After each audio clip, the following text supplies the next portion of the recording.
今回の産業まとめ。自立走行車でアップルとヒュンダイが協力？慌てて発表を削除したヒュンダイ社。存在感を示せるか？韓国経済新聞は、ヒュンダイ社アップル同盟秒読み、市場揺るがすゲームチェンジャーになるという見出しとともに両社の協力体制を報じました。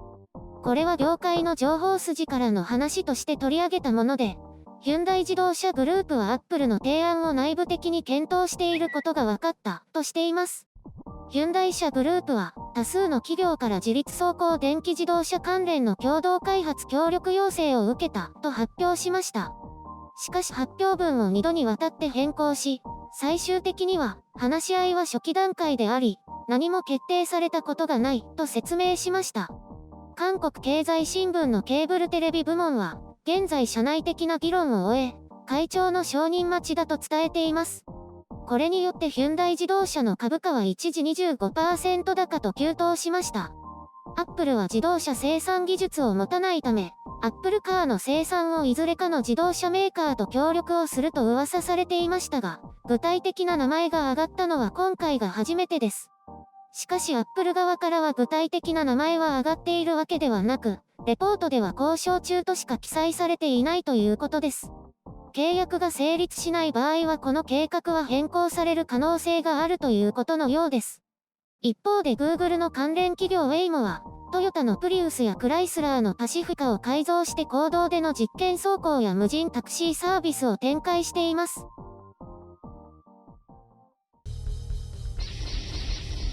編集所管。今回の概要。後発から最前線へ。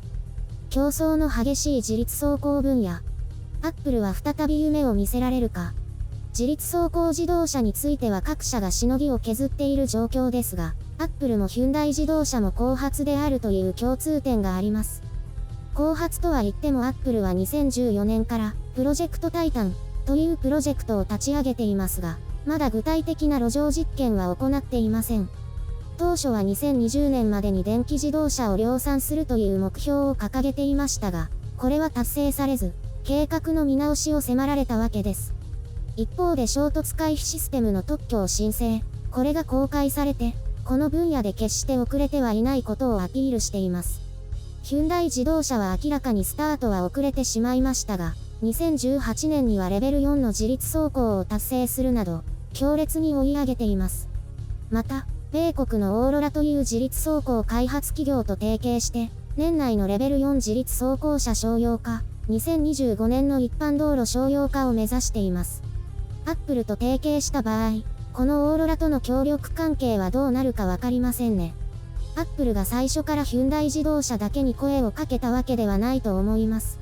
いくつかの大手に声をかけたものの、条件が合わなかったり、断られたりしたことでしょう。iPhone 部品の発注でも色々とトラブルが発生していますから、製造側から見た条件としては厳しいものも多く含まれると思われます。それでもヒュンダイ社はアップルを選んだ。アップルにかけたということではないかと思います。そもそもアップルが自立走行車を作ることができるのかという議論もあるかと思いますが、Google の例を挙げれば可能な気がします。とはいえ Google も以前から各種レーダーやセンサー、カメラに関しては研究が進んでいましたからね。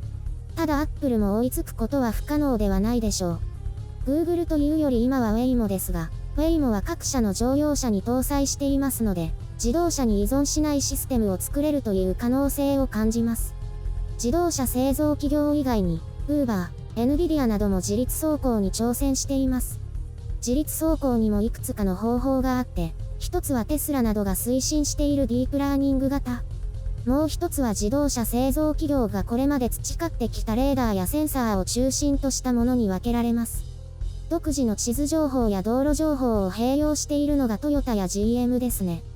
とにかく、今回の報道は一体何かというと、Apple が自立走行を実車に搭載するために一歩前に出て、路上実験に向けて進んでいるということ。ヒュンダイ社がその実車の有力候補として上がり、韓国国内では期待感が高まっているということです。私は Apple カーがどの程度成功するか、現段階で予測はもちろん難しいですが、決して優しい道ではないと思います。日本のアップル信者がアップルカーを買うとも思えないし、とは言っても一部のお金持ちは買って自慢するだろうけど、Apple のスマートスピーカーや Apple TV、映像の配信サービスのように何もかもが成功するというわけでもない。ただ、結果はどうあれ未来に対して期待感を持たせてくれる企業であり続けるという点では支持はします。最近の M1 チップの Mac 以外に、Apple すごい、と思わせてくれたものがなかったのでね。そういう意味では競合が群がる自立走行車ではなくて、もっと誰も想像がつかない新しいものを提供してほしいですけどね。ヒュンダイ自動車については特にコメントはないです。あとは Apple のようになりたいと考えていたサムスン電子は、もう半導体がウハウハなので、そういう対抗意識は薄れたのかなと感じます。スマートフォンも中国機器排除で好調みたいだし、もう張り合ってもないのかな。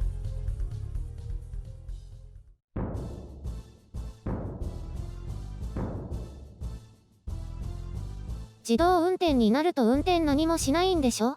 つまんないね。白雪さん、運転が大好きだもんね。ゆるりんをどこにでも連れて行ってあげるよ。車持ってないけど。何年前だっけ？洞窟行ったね。白雪さんの運転で。レンタカーで行ったね。楽しかった。またどこか行きたいね。なんだか自動になると楽で便利だけど、人間がすることがなくなるね。運転技術もいらなくなっちゃうね。これからはそうなってしまうかもしれないね。実際いろいろな技術が失われているわけだし。洗濯板で洗濯する技術とか？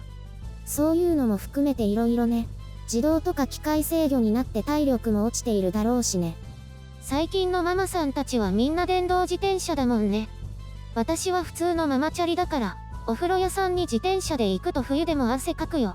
電動自転車乗ってたら体力なくなるよね。白雪さんは体力ある方なんじゃない？ほら、水泳とかマラソンとかしてたし、今もトレーニングしてるんでしょ？続けてるよ。かなり引き締まってきたよ。ゆるりんは走ったりしてるんでしょ？午前中は歩いて走って運動して、だね。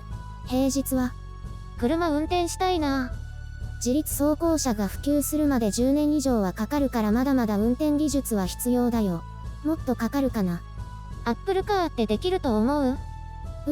できて失敗するのがオチじゃない？まあ別に興味ないけど、車は買うならやっぱりマツダかトヨタかな。きっとその時は電気自動車だよね。それか水素かもね。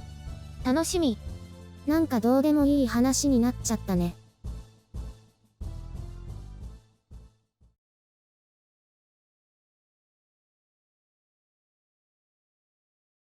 お風呂っていいね。家じゃ入らないけど。普通一人だとお湯ためないよね。シャワーだね。だって水道代もったいないでしょ？シャワーの2倍はかかるね。気持ちいいけどね。ゆるりんはいつもお風呂沸かしてるの？そうだよ。だから追い焚きのある部屋を選ぶの。昔勤めてた会社の人事の人が追い焚き機能のある部屋がいいよって言ってたのが理解できた。冬は特にいいね。でも毎日お湯抜くんでしょ？たまに洗濯に使ってる。聞いたことあるけどやってるんだ。すごい。もったいないからね。だいたいほとんどお湯なくなるよ。すごいね。私は週1回お風呂屋さんに行くのが楽しみ。毎週行ってるね。そっちの方が高くつかない？でもサウナ入ったり露天風呂に入ったり、楽しいんだよ。ストレス発散できるし、掃除もしなくていいし、今は人少ないよ。そういえばゆるりんちのお風呂は綺麗だね。毎日掃除してるから。それでお風呂上がってから出てくるまで長いんだ。そう。その間に体が乾くから体用のバスタオルいらない。そんなに？お風呂はカビとの戦いだからね。浴槽とかゴシゴシして、壁と天井の水を切って、お風呂用付近で拭いて。大変そう。浴槽の横の板も外してるよね。ユニットバスのエプロンね。下とか浴槽の裏側にカビ生えるから外すようにしてるよ。初めて見たよ、そんなこと毎回する人。面倒じゃない？だからカビ対策だってば。でも人の家のお風呂はいいね。何もしなくていいから。勝手に沸いて、入って出るだけで。白雪さんがそうやって楽しんでくれるから私もなんだか嬉しいよ。明日も帰る前にお風呂入っていい？